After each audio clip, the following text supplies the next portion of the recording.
Facebook কিন্তু বলে দিয়েছিল যে 3 অক্টোবর অ্যাডস অন রিলস এবং কি ইনস্ট্রিম অ্যাডস এগুলো উঠিয়ে নিয়ে যাবে। আমাদের কিন্তু নোটিশ দিয়ে দিয়েছিল। প্রথমে কিন্তু এই লেখাটি ছিল, এখন বর্তমানে এই লেখাটি এসেছে। তো প্রথম লেখাটিতে কি লেখা ছিল এটাই আমরা আজকে বিশ্লেষণ করব।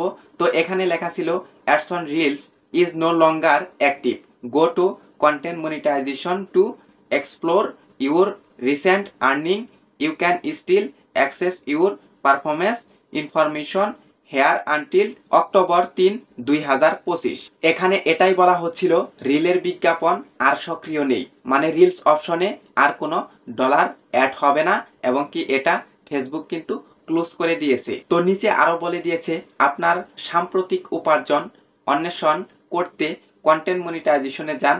আপনি এখন 3 অক্টোবর 2025 পর্যন্ত এখানে আপনার পারফরমেন্স তথ্য অ্যাক্সেস করতে পারবেন। আমরা যদি আরো সহজ ভাষায় বলি, এখানে এটাই বলা হচ্ছিল রিলস বিজ্ঞাপনের মাধ্যমে আপনার আয় সম্পর্কিত তথ্য দেখতে আপনাকে কন্টেন্ট মনিটাইজেশন সেকশনে যেতে হবে। আপনি 2025 সালের 3 অক্টোবর পর্যন্ত এ তথ্য দেখতে পারবেন এবং কি আপনার আগের আয় আরো অন্যান্য তথ্য দেখতে পারবেন।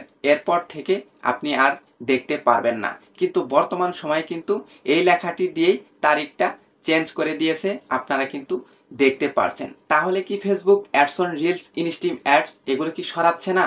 তারা কেন এতটা সময় নিচ্ছে? ফেসবুক যেহেতু বলে দিয়েছিল যে 3 অক্টোবর তারা এটা রিমুভ করে দিবে, চিরতরে নিয়ে যাবে, আর কিন্তু কখনো ব্যাক আনবে না। তাহলে ফেসবুক কেন আরো 1 মাস সময় বেশি নিল? আপনারা কিন্তু জানেন ফেসবুক কিন্তু প্রতিনিয়তই আপডেট করতেছে। টেকনিক্যাল সমস্যা থাকতে পারে, সেই কারণে হয়তোবা ফেসবুক এটা রেখে দিয়েছে। আমরা কিন্তু এখন পর্যন্ত রিলসের ইনকাম তথ্যগুলো এখনো ডাউনলোড করতে পারবো। ফেসবুক বলতেছে 1 মাস কিন্তু আরো বাড়তি সময় আমাদেরকে দিয়েছে, আমরা কিন্তু এখনো এটা শনাক্ত করতে পারবো, ডাউনলোড করতে পারবো। কিন্তু 31 অক্টোবরের পর থেকে আমরা যত ইনকাম করেছি সেগুলো কিন্তু আর ডাউনলোড করতে পারবো না, এটা কিন্তু ফেসবুক বলে দিয়েছে। তো এই ছিল আজকের ভিডিও। চ্যানেলে নতুন হয়ে থাকলে সাবস্ক্রাইব করে দিয়ে আমাদের সঙ্গেই থাকবেন।